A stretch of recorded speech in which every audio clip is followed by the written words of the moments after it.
Baik, Bapak, Ibu, dan saudara sekalian yang masih setia menyaksikan channel kami ini. Kali ini lanjutan dari bagian cerita Pak Udin yang banyak dan rasa-rasanya sayang kalau dilewatkan untuk ditelisik. Lalu Pak Udin mau cerita yang seperti di lokasi mana lagi ini? Ya, ini cerita saya alami waktu saya masih duduk di kelas 4 SD, Mas. Waktu itu saya itu sedang menunggu ibu saya yang sedang dirawat di rumah sakit. Dan kalau ibu saya itu waktu itu cuma saya dan kakak saya yang menunggui karena bapak saya itu kerja di Jakarta di sebuah perusahaan. Dan cuma saya dan kakak saya. Tapi setelah kakak saya itu jaga, maka kakak saya langsung pulang gantian dengan saya. Dan setelah berapa hari di rumah sakit itu, selama 1 bulan kurang lebih, saya itu yang selalu menunggu kakak saya karena kakak saya itu nggak berani katanya. Dan saya itu penasaran kok selama 1 bulan itu banyak kejadian Mas. Tepatnya itu ya di dekat kamar mayat, karena bangsal tempat tinggal atau bangsal bangsal waktu di tempat rumah sakit di Magelang itu namanya bangsal. Itu bangsalnya itu sangat singgup Mas, dan penerangannya itu nggak sekarang ini Mas. Dan itu pun saya itu bangsalnya itu melewati sebelah kamar mayat, dan di dalam bangsa itu kira-kira cuma ada 3 pasien, dan 3 pasien dan jaraknya itu jauh-jauh Mas, melewati 3 meter dan 3 meter, jadi nggak deket-deket gitu itu. Dan waktu itu tepatnya itu kejadian ini jam kurang lebih jam 11 Mas. Waktu itu saya penasaran mau ke warung 11 malam. malam. 11 malam saya tuh mau ke warung cari minum. Waktu itu kan saya masih umur 10 tahun Mas, saya masih takut juga Mas keluar. Umur Dan 10 tahun waktu 10 itu. tahun waktu itu. Yang itu jaga ibu saya itu cuma saya dan kakak. Dan kadang saudara boleh atau om sampai jam 7 pulang. Tapi setelah di atas jam 10 nggak ada yang jaga lagi. Dan saya waktu itu saya nyari minum dan makan waktu itu Mas, buat ganjil perut pada waktu malam. Dan setelah saya pulang dari warung, beli minum dan roti atau mungkin cemilan lainnya, saya itu kembali ke bangsal, kembali ke tempat ibu saya dirawat. Saya melintasi sebuah kamar mayat Mas, kamar mayat. Dan situ kamar itu kebetulan gelap Mas, dalamnya gelap dan penerangannya sangat sedikit Mas. Saya itu melintas, persis di depan saya itu pintunya itu bergerak sendiri Mas, Pintu. dan bergerak sendiri. Dan waktu itu saya juga sangat takut sekali Mas, dengan umur 10 tahun saya itu langsung lari-lari kecil itu Mas. Pintu Nah, pintu rumah sakit Mas. yang di kamar inap, Kamar mayat Mas, kamar mayat. itu bergerak, buka tutup Mas. Saya Keras lihat itu ya. jelas-jelas Mas, karena jalan yang saya lewati itu persis di hadapan kamar mayat Mas. Hentakan buka tutup pintu itu keras suaranya. Itu suaranya sangat keras Mas, Sangat. sangat keras. Dan waktu itu, waktu malam itu nggak ada orang sama sekali waktu itu. Nggak ada Nggak ada penjaganya. penjagaan. Saya kayak rumah sakit yang sekarang ini. Itu sangat sepi sekali Mas. Penerangannya waktu Ya lampu cuma sekedar lampu kan, nggak seperti sekarang. Paling lampu yang warna kuning dulu Mas. Nggak ada kayak LED kayak gini, nggak ada sekarang. nggak ada warna yang Ya, putih. dulu Itu waktu kejadian sendiri atau saya sendiri Mas. sendiri? Karena kakak saya kan nggak takut Mas, karena perempuan. Dia sendiri juga baru SMP kelas 1 tuh Mas. Mungkin takut. Nah, saya itu memang ditugaskan untuk jaga ibu saya yang menderita sakit tumor atau Mas, selama 1 bulan. Dan ya itu tadi cerita yang saya lewati tadi itu, di depan kamar mayat itu pintunya itu buka tutup. Saya mau balik tanggung Mas, karena yang di jalan itu yang saya lewati itu persis di depan kamar mayat Mas, tempat rumah sakit itu. kamar mayat dan sebelahnya itu kamar ibu saya dirawat. Jadi otomatis saya harus lewatin kamar mayat tersebut, Mas. Sangat berdekatan kalau Sangat begitu. berdekatan, cuma ya dari kamar ibu saya itu ya kalau di cara meteran ya mungkin cuma 20 meter, Mas. Dan itu pun jalannya harus lewat itu, Mas, kamar mayat tersebut. Dan saya itu penasaran, terus saya kembali lagi ke kamarnya ibu saya dirawat. Setelah kayak kamarnya ibu rawat itu, saya agak merinding, Mas, mau melihat ini kok kayak aneh gitu.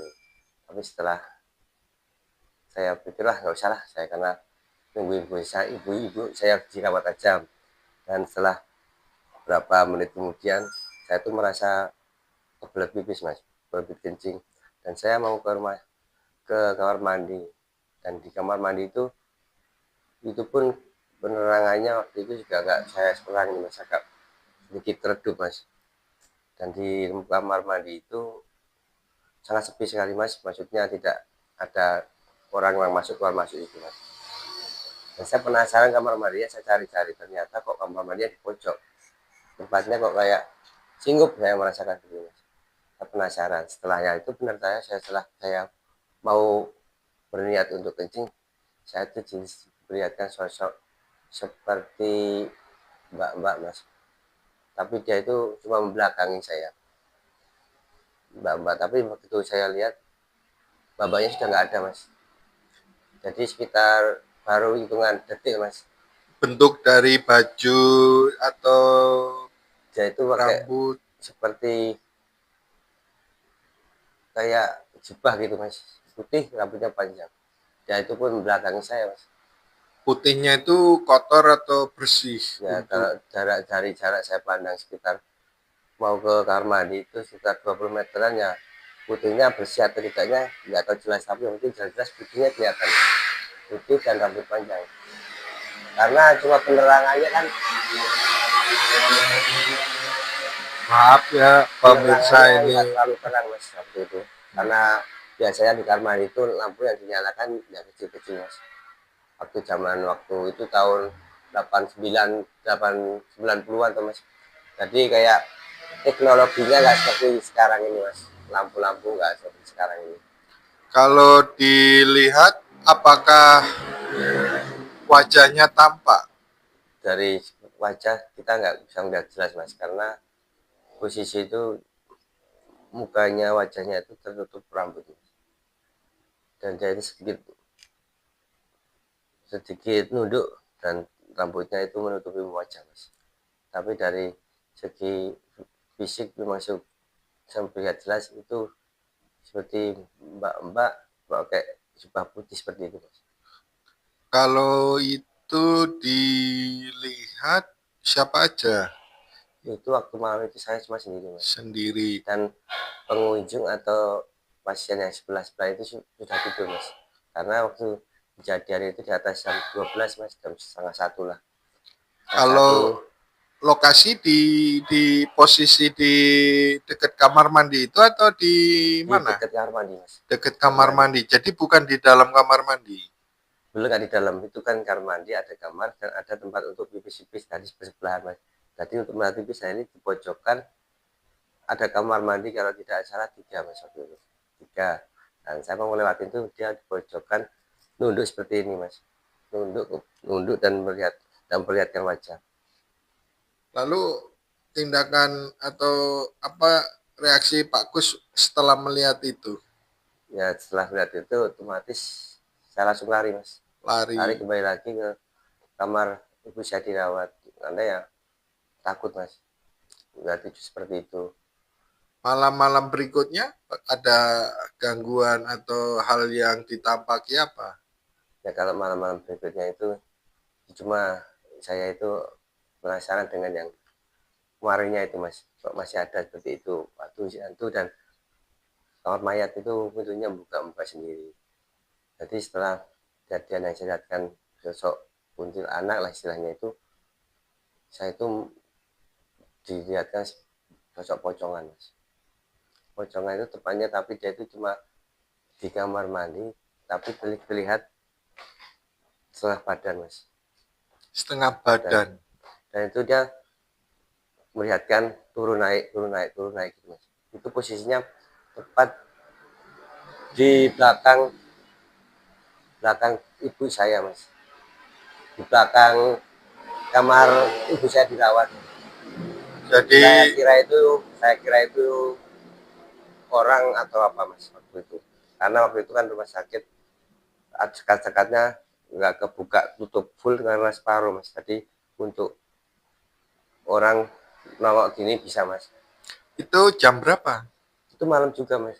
Ada yang melihat lain selain Pak Kus, Ya kalau Pak untuk yang Udin? melihat lain kita nggak tahu, karena yang saya lihat itu saya cuma di dalam kamar dan melihat di tempat sebelahnya ibu saya sakit itu pocongan itu diri gini, Oh, melongo. melongo, Hmm. melongo. Jadi saya tidur di samping ibu saya di bawah lantai dan saya melihat ini melongo mas. Kakak Saya perempuan ada nggak itu kakak posisi? saya perempuan tidak ada, karena itu selama itu kakak saya perempuan sudah tidak berani mas. Kalau hal-hal yang ditemui tiga fenomena di rumah sakit, ada yang diceritakan ke orang lain atau ke Selama petugas ini saya tidak saya ceritakan mas. waktu itu? Tidak saya ceritakan mas, karena ya masih mungkin ya cuma saya sendiri yang melihat, jadi mungkin kalau saya ceritakan cuma mas, karena kejadian itu kan malam, jadi kita tidak ada tempat untuk mengadu waktu itu mas. Apalagi usia saya sih masih 10 tahun mas, Iya. mungkin orang bilang bohong ya mas. Mm-mm. Berarti masih terbersih di pikiran saya itu, karena Mm-mm. jelas banget mas gangguan-gangguan di rumah sakit itu. Mm-mm. Dan waktu itu pocongan itu gak berhenti begitu aja mas, dia masih ganggu selama saya nungguin itu mas, masih ganggu dengan muncul muncul naik turun ini.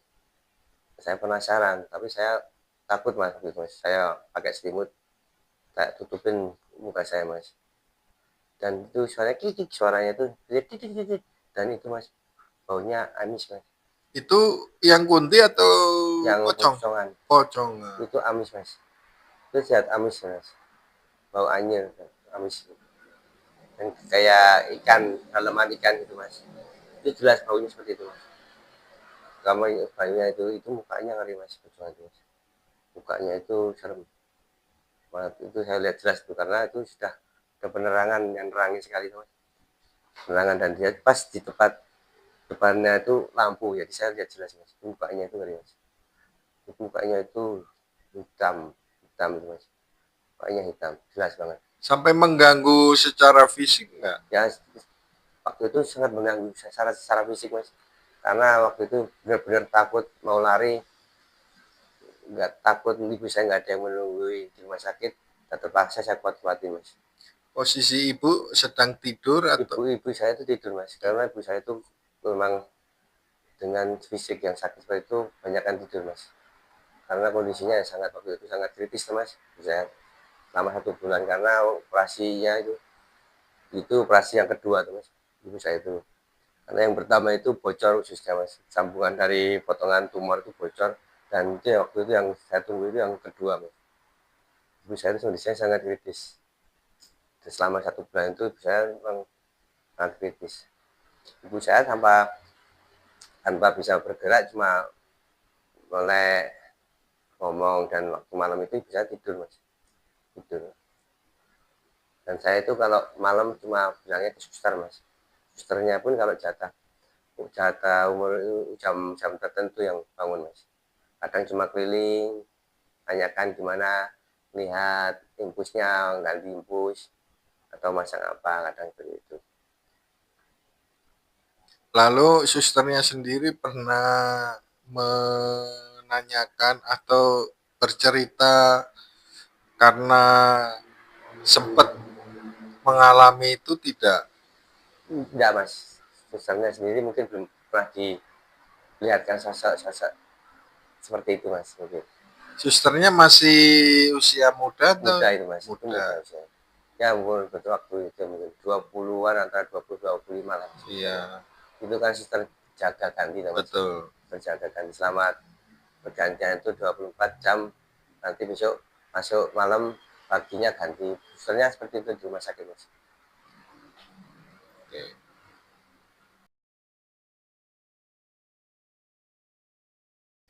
Lalu setelah itu Pak Udin punya kisah apa lagi? Setelah itu saya punya kisah, tepatnya itu di sekitaran rumah tempat tinggal saya, Mas. Tempat tinggal saya itu kan dulu memang banyak kebun-kebun dan pohon-pohon rindung, Mas. Jadi saya itu rumahnya itu paling pojokan dan banyak dikelilingi kebun-kebun, Mas. Nah, itu ada rumah tapi ya mungkin agak jauh jaraknya waktu itu, Mas. Di tempat di kota di Magelang, Magelang, tempatnya di Kampung Malangan, Provinsi Jawa Jawa Tengah. Tengah. Kampung Pemirsa Malangan, Magelang, Jawa teman-teman. Tengah. Ya. Dan waktu itu tempatnya sesudah ibu saya meninggal, Mas. Waktu itu ibu saya meninggal kan saya di rumah cuma kakak dan saya, dan kakak pun jarang pulang, itu di tempat kulik, dan rumah itu saya yang nungguin karena bapak saya kerja masih di Jakarta waktu, Mas. Masih di Jakarta, dan ibu saya sendiri sudah waktu itu sudah meninggal, Mas. Meninggal dunia dan saya tinggal sendiri di rumah tersebut. Dan cuma kadang ada boleh kalau sudah malam dia pulang, dan sampai jam 9 dia pulang, dan setelah jam 9 ke atas saya itu sendiri, Mas, di rumah tersebut. Dan yang saya alami banyak kejadian mistis, Mas. Melihatkan sosok-sosok ini seperti mbah-mbah, seperti pocong, celana, dan ada yang lebih menyeramkan seperti gundul pringis, cuma kepala, Mas. Cuma kepala. Dan cuma kepala itu pun kalau kita lihat dia tuh meringis itu ketawa, Mas. Di dalam rumah apa di luar Itu di itu? luar, di kebun. Oh, Karena di depan kebun. kebun, depan rumah saya itu ada pohon durian, Mas. Durian, pohon rambutan, lebat sekali, Mas. Tepat di ruang tamu depan durian itu jaraknya cuma jarak 20 meter itu, begitu saya melihat ke depan itu sudah kebun itu sudah kelihatan, Mas. Dan di kebun itu kanan kirinya itu jarang ada rumah, Mas. Karena paling pojok rumahnya waktu saya. Dan sosok yang beringis itu mengerikan, Mas. Tapi waktu itu saya tidak takut waktu itu, Mas. Karena sudah istilahnya sudah terbiasa, Mas. Dan itu pertama saya melihat itu seperti kelapa jatuh, karena depan banyak kelapa, Mas. Pohon kelapa itu gedebuk gitu. Itu pas saya lihat, saya deketin, saya center, benar itu seperti gundul pringis, Mas. Kalau istilah orang Jawa bilang gundul pringis, kepala saja, dan kalau saya lihat itu meringis. Wah, itu taringnya banyak sekali. Oh, taringnya banyak. Taringnya Itu jenis kelaminnya kira-kira kita nggak tahu karena kepala saja, Mas. kepala Kepala dan saja. rambutnya menutupi semuanya, Mas. Oh, malah gondrong. Malah gondrong. Tadi seperti itu. Tapi setelah dia membalik mutar dan ketawa. Ini saya sakit merinding semua, Pak. Karena masih terbesit, karena saya itu hal-hal seperti itu masih di dalam memori saya, masih teringat sekali, Mas. Kejadian mistis. Mengganggu nggak waktu itu? Ya karena malam saya sendiri sangat mengganggu, Mas. Sampai saya pagi nggak bisa tidur. Karena saya mau tidur di mana lagi kalau nggak di tempat tinggal itu, Mas, waktu itu. Malam-malam berikutnya? Banyak, Mas, mistis. Itu pun di dalam rumah yang saya jalan, Mas. Itu tadi Kalau gundul itu pringis kan tadi di depan rumah. artinya sering-sering munculkan diri. Sering itu, Mas. Selama saya itu enggak sendiri, saya sering, Mas. Makanya saya dalam rumah itu sering nggak bisa tidur karena, Mas. Karena banyak gangguan mistis, Mas. Di sana itu tempat tinggal saya itu ada yang namanya mbah-mbah. Mbah-mbah itu, kalau mbah-mbah itu saya kira itu tidak menakutkan. Jadi sosoknya wujudnya itu seperti manusia biasa. Seperti manusia biasa, dan dia berjubah, Mas. Berjubah. Nah, yang bikin saya kuat itu seperti itu. Yang menguatkan saya itu mbah-mbah tersebut, Mas. Nah, Itu jenis kelaminnya itu laki-laki, Mas. laki-laki. Oh, Dan kakek-kakek. itu saya sempat tambahnya itu sempat berkomunikasi. Saya berani karena dia wujudnya seperti manusia biasa, Mas. Dan dia itu bilang, kalau orang Jawa le, oh rasa wedi, maku sing bener percaya karo Gusti Allah. Kalau istilah Jawa seperti itu. Kalau dalam bahasa Indonesia, jangan takut. Kamu percaya sama Gusti Allah dan kuatkan iman kamu, katanya. Seperti itu katanya. Dan yang bikin saya kuat seperti itu, Mas. Kemunculannya jam Itu dan malam, Mas. Itu malam. malam. Karena saya waktu itu Mas sering sholat malam, Mas. Sholat malam. Berapa kali kemunculannya? Itu kalau mbah-mbah itu sering, Mas. Setiap saya tidur sendiri pas sering. Entah itu mbah-mbah leluhur atau apa atau penunggu situ, itu paling sering mbah-mbah itu. Setiap malam itu pasti melihat. Waktu Entah itu cuma sekedar lewat atau memperlihatkan berapa menit langsung pergi lagi, itu pasti mbah-mbah di dalam rumah saya itu, Mas. waktu kemunculan pernah memberikan sesuatu? Kalau memberikan sesuatu tidak, tapi cuma untuk menguatkan secara, misalnya dia bilang kuatkan imanmu, jangan lupa sholat, cuma seperti itu, Mas. Dan bersabar katanya.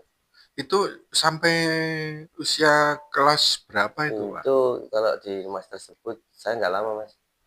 Karena waktu itu bapak saya mengajak saya pindah ke Jakarta, Mas.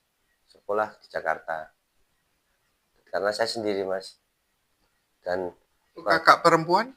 ikut boleh karena takut di situ, Mas. Nggak berani. Baru SMP juga, Mas, perempuan. Kalau saya sudah cowok dan sudah terbiasa hal seperti itu, Mas. Berarti di rumah sendiri tuh. Sendiri ya, Mas. Berani. Terpaksa, Mas. Karena keadaan yang memaksa, Mas. Dan itu berapa tahun sendiri? Itu setahun saya, Mas. Oh, Setahun setahun. saya itu. Kanan kiri ada tetangga? Kanan kiri ada tetangga. Kadang cuma menjenguk, bentar sudah makan atau belum. Kadang tetangga itu yang sering ngasih uang karena bapak saya itu ngirimin ke tempat tetangga itu melalui mereka, Mas. Ngasih makan kayak apa, kasih. Karena waktu itu memang saya dengan umur 10 sampai 11 tahun itu kan masih butuh Mas, sebenarnya butuh perlindungan dan butuh pengayoman, perhatian. Apalagi kalau pas sakit itu. Ya, alhamdulillah waktu itu saya kuat, Mas. Kuat. Ya, alhamdulillah. Kalau rumah yang itu sampai sekarang masih ada. Untuk dijual sama bapak saya, Mas. Dijual berubah bentuk enggak? Bentuknya enggak, tapi lingkungan sekitarnya sudah banyak yang ninggalin, Mas. Enggak ada yang ninggalin? Yang ada yang maksudnya ada tempat tinggal lain. Dulu kan agak sepi. Iya. Sekarang sudah banyak bangunan sebelahnya. Oh, bangunan padat lah ya. Nah, sekarang sudah padat kalau iya. Tapi kalau misalnya bentuk pocong tadi itu bagaimana? Nah, kalau untuk pocong itu persisnya ya di kamar mandi. Cuma kamar mandi itu tempat saya itu belum sepenuhnya jadi, Mas. Itu baru separuh badan, mungkin kalau orang lawak bisa. Dan di sebelahnya itu banyak-banyak kayak perabotan-perabotan yang pakai kayak istilahnya ke sampingnya gudang, Mas. Samping gudang. Dan di kamar mandi itu saya melihat gudang, Mas. Tempatnya ada gudang baru ke kamar mandi. Karena ya ukuran kamar mandinya itu terlalu lebar, Mas. Waktu itu bapak saya bikinnya belum jadi, setengah jadi, dan itu baru separuh, Mas. Itu pun bawahnya itu bukan keramik, cuma perlu di semen aja, Mas. Semen dan batu batanya itu pun belum di semen karena waktu itu belum sempat bangun lagi tuh, Mas. Karena yang itu lagi ada hal sesuatu yang bapak saya jadi ekonominya agak gonjang-ganjing, Mas. Dan tepatnya waktu kejadian saya diperlihatkan sosok pocong itu persis di kamar mandi, Mas. Itu jelas, Mas. Berapa kali itu, Pak? Itu sering setiap malam, Mas. Setiap malam. Lalu bagaimana reaksinya? Saya jadi nggak takut, Mas. Jadi nggak takut? Jadi nggak takut. Karena sudah kebiasaan. Sudah kebiasaan. Tapi nggak mengganggu sampai fisik? Enggak kalau itu. Nah, itu mungkin yang membuat saya kuat itu sosok mbah-mbah tadi, Mas. Hal seperti itu jangan sampai takut. Jangan sampai takut. Dia selalu bilang begitu.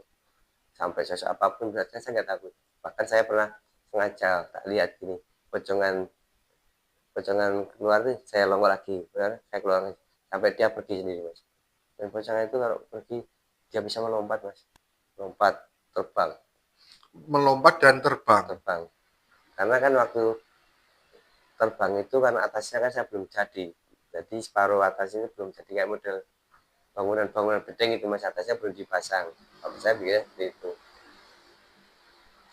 Dan melompat terbang, Mas. Itu pun jebak terbangnya itu kencang mas, dan mungkin kalau dilihat mata itu bisa kayak hilang gitu mas. Itu hasilnya itu terbang mas, pocongan mas. Terbang. Kalau waktu itu misalnya awalnya itu kaget nggak itu? Awalnya kaget mas, wah kaget. Kaget. Tapi Tuh. saya itu waktu kecil itu tergolong orang bandel mas, Iya, bandel dan dablek, iya, iya, iya. terkenal dablek. Makanya kayak beli saya dulu nggak mau merawat saya karena bandel mas, Hmm. sampai kecil bandel. Dan itu pun kejadian sosok-sosok itu masih banyak tempat-tempat tinggal saya mas. Ada yang sosok kuntilanak, genderuwo itu ada mas. Karena emang lingkungan di sebelah-sebelah saya itu masih kosong mas, Oh, tanah kosong, dan kosong. sebelahnya itu pohon pisang, rambutan, kelapa, durian banyak mas. Tapi nggak ada makam atau kuburan. Tidak ada mas. Nah ini yang saya sampai sekarang ini saya penasaran, di belakang itu pernah ada yang bilang itu ada kuburan, tapi entah itu kuburan siapa itu kan saya kurang yakin itu kuburan. Tapi bapak saya itu pernah itu ada kuburan, itu cuma diuruk pakai semen mas, kuburannya itu mas.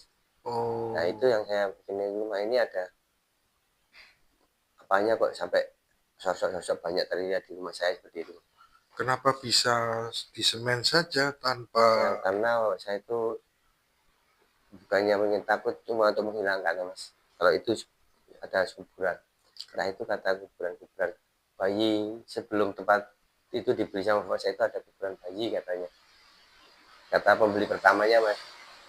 Bapak saya itu langsung aja di semen, semen. Dan sosok itu anak kecil mas, oh, ada anak anak kecil? kecilnya ada mas. Jadi Ada anak benar-benar kecilnya muncul. itu sering muncul juga mas, banyak mas. Kejadian mistis di dalam rumah saya itu banyak mas. Yang tahu-tahu di pian, di atas pian itu kan nggak sempurnanya, di atasnya di plafon nongol kepala, nongol kepala itu masih ada. Karena jelas itu Besarnya? kepalanya itu ya kecil mas, namanya anak kecil. Oh, anak kecil. Sama orangnya itu jadi saya Ya, mas, itu padahal pucat putih, putih. bukan tuyul tapi ya. Bukan tuh itu putih, putih tapi matanya itu merah mas, matanya merah. Saya cerita seperti ini bang, ya itu masih tersimpan di memori saya mas, simpan di memori saya. Waktu kejadian saya nggak pernah cerita sama orang lain mas, jangankan kepada orang lain, kepada saudara pun saya tidak. Sampai setua saya ini umur 40 ke atas ini saya belum pernah cerita. Tapi saya senang mas, kejadian-kejadian itu bikin saya tuh kuat mental mas. Ada yang kejadian pocongan saya ajak main, sampai saya ajak main mas, Pocong. saya ajak main Siang apa itu malam? malam. Karena saya itu cuma sendiri, saking saking seringnya perhatian saya ajak main. Pernah saya ajak main badminton, saya kasih raket mas, yuk main. Tambah tapi kita sambil ketawa-tawa terus, saya ini sambil ketawa. Bisa megang raket itu. Udah pegang mas, saya lemparin raket itu cuma kepalanya begini-begini, itu jelas depan saya itu begini-begini. Itu laki perempuan itu. Pocongannya itu laki mas, laki. Perempuannya kan kita nggak tahu, cuma dia dibungkus putih, cuma goyang-goyang seperti ini mas, goyang-goyang seperti itu. Saya lemparin raket, dia menghilang. Sampai tak ajak main mas, saking seringnya melihatkan saya. Itu pernah bilang apa? Tidak pernah bilang apa, cuma suara itu suara pocongan itu gitu. Lama itu. Lama itu mas, itu lama itu. Kalau mau muncul apa pas muncul suara itu muncul? Yang Max muncul saya belum muncul mas. Setiap saya menceritakan hal mistis pasti saya agak merinding karena benar-benar ini sangat real sekali mas, nyata dan tanpa rekayasa. Saya melihat langsung wujud-wujud sosok di dalam rumah saya itu mas. Tapi waktu kejadian sosok muncul itu selama 1 tahun itu jadi terbiasa saya mas. Bahkan saya sering sering saya ajak, keluar keluar keluar, saya bilang begitu waktu itu. Umur 10 tahun dan saya lagi nakal-nakalnya waktu itu mas, memang perkenan nakal waktu itu mas. Dia muncul, setelah muncul saya deketin cuma lari mas. Muncul sering ganggu, muncul cuma kepalanya, kadang kan pintunya terbuka, buka pintu palingnya nongol. Tadi saya nggak sedikit takut, waktu kejadian itu saya sering perlihatkan, malah saya senang Mas, karena untuk teman Mas, malam itu karena saya tidur sendiri di atas jam 11 sampai jam itu bosen sendiri Mas. Malah bisa untuk jadi Iya, teman. cuma teman saya itu waktu ada radio zaman dulu ya Mas, Iya. radio zaman dulu, TV pun hitam putih Mas, Putih, TV radio pakai hitam, baterai. baterai kadang, Listrik? dicok listrik ada, masih pasang listrik waktu itu tempat saya, Iya, iya. masa itu pasang listrik, Tapi nyalanya 24 jam. nyalanya 24 jam. Saya itu pakai radio, sebenarnya radio radio sama TV itu pun jam 9 sudah, kalau TV sudah habis Mas, zaman dulu kan sudah habis, Ya, cuma jam TVRI ada waktu TV, itu. ya. Nah, Dan jam 12 habis. jam itu jam 9 Mas malah Jam TV, jam 9 9 habis. habis TV Mas. Hmm. Cuma kalau ada itu waktu malam minggu tertentu, ada cerita apa, Nah, film-film yang unggulan dulu TVRI tahun 80-an tuh kan itu masih biasanya kuis Mas, yang saya kuis, kuis. kuis Ya. terus cerita keluarga gitu aja juga. Kalau bangun tidur nggak kesiangan apa? Enggak Kalau Mas, saya nggak biasa bangun pagi Mas, pagi. sering saya subuhan, Jadi subuhan. kalau tidur pun Itu biasa saya Mas, terbiasa tertib lah ya, nggak iya saya sampai. sudah kebiasaan dari memang sering bangun pagi saya Mas. Ya, itu tadi yang sholat yang saya tinggalkan itu sholat Mas, dari kecil. Dari jam berapa nggak pasti saya bangun sholat, paling tidur lagi ya kecil. Jadi pemirsa itu cerita di Kota Magelang, tempat Pak Udin menghabiskan masa kecilnya. Dan sampai di sini dulu untuk episode kali ini. Terima kasih sudah menyimak sampai akhir.